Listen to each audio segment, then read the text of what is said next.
Bonjour. La guerre en Ukraine fait rage depuis le début de l'invasion russe, c'est-à-dire depuis la fin février 2021.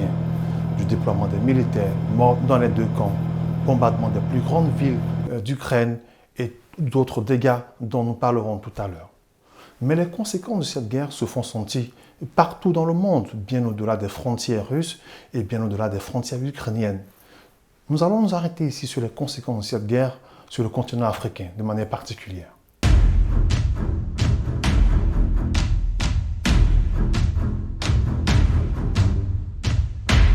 Depuis 2021, les prix des produits alimentaires ont augmenté d'environ 10% partout dans le monde et dans certains endroits même plus.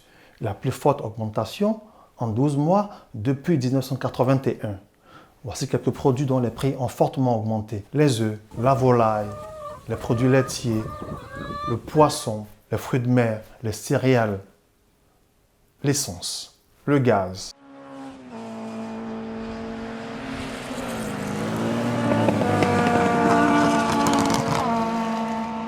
Et les conséquences de cette augmentation se font sentir très fortement en Afrique.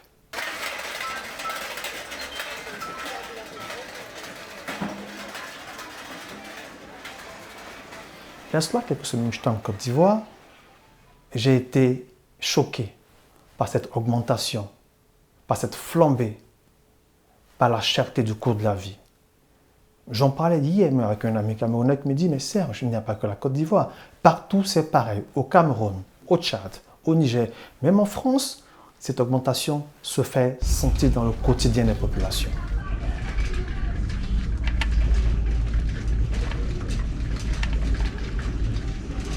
Mais pourquoi l'Afrique est particulièrement touchée alors que l'Afrique est à des milliers de kilomètres de l'Ukraine? La flambée des prix se sent, et elles se sentent très fort. Flambée des prix, donc problème d'approvisionnement. L'Afrique est particulièrement exposée aux conséquences du conflit. La première raison, c'est que l'Afrique est un gros importateur.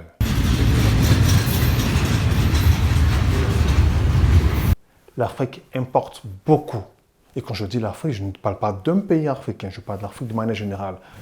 Sur un produit exporté, l'Afrique en importe 7 de la Russie. L'Ukraine et la Russie sont deux gros exportateurs. Ce sont des exportateurs majeurs de produits très consommés en Afrique. Le blé, l'huile de tournesol, la colza, le charbon, le gaz. Et toute une bonne partie de ces produits est bloquée à cause du conflit qui se passe en ce moment entre la Russie et l'Ukraine. Par ailleurs, Moscou avait recommandé à ses producteurs de suspendre toute vente à l'étranger. Donc les produits n'arrivent plus sur le continent. La Russie et l'Ukraine, vous le savez, sont le grenier de l'Europe. À eux seuls, ils représentent 30% de l'exportation de blé. Une catastrophe humanitaire en Afrique bientôt, selon les organisations internationales. Vrai ou faux, nous verrons. Mais la situation est difficile dans la corne de l'Afrique particulièrement, où des millions de personnes sont exposées à cause de la sécheresse qui sévit depuis des années. Selon le Programme alimentaire mondial PAM, une catastrophe humanitaire se profilerait en Somalie, un pays déjà assez touché. Le Kenya, par exemple, importe un tiers de son blé de l'Ukraine et de la Russie. Les effets de la guerre en Ukraine viennent s'ajouter en Afrique à une série de conflits que nous connaissons.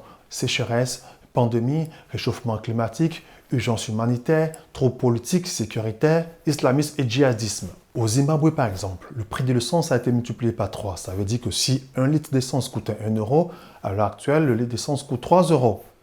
Trop cher pour le pouvoir d'achat des populations locales.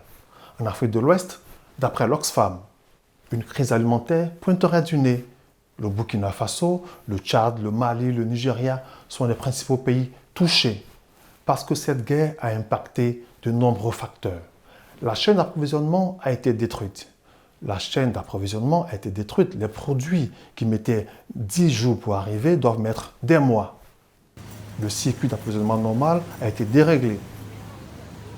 Il y a aussi les produits qui se font rares. Donc il y a la rareté des produits qu'on trouvait avant.